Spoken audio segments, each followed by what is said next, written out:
Hello everyone, so I want to continue the topic of panic attacks. Here are some tips on how to deal with them. The first step is to understand what causes and provokes them. To do this, we create a diary of emotions. This diary should not be downloaded from the internet. Everything should be as I tell you now. You can fill it out even in your phone notes, and I won't take more than 5 minutes a day. We write the date and the day of the week, divide the day into morning, afternoon, and evening. Write about your mood and try to explain why. For example, 20th of June, Sunday morning, good mood, slept well. Average mood at lunch, talked about work. Bad mood at dinner, had a panic attack. In this case, it can be tracked that the panic attack occurred after a conversation about work. Similarly, it is possible to trace whether it is related not only events during the day, but also to specific days of the week or month.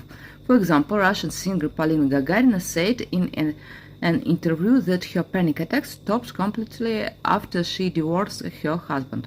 My second piece of advice is a bit of a cliche, but I agree with all the doctors in the world about bad habits.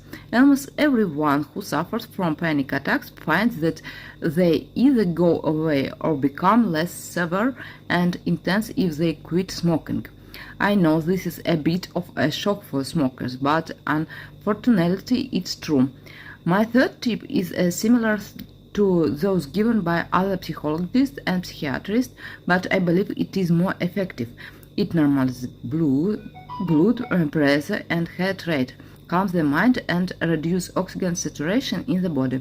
The tip it is think during an episode, start singing if you have the opportunity, preferably loudly, and try to do so for 3 to 4 minutes. This can really help. My fourth piece of advice, according to various studies, you know who suffers the least. The first place is crazy. The second place is believers. For those who believe, try to pray. And the last one is the most effective. You need to accept the fact of death. Everything in this world dies, and nothing lives forever. There are many different methods of accepting death, and if you ask me to explain them in the comments, I will tell about them in detail next time.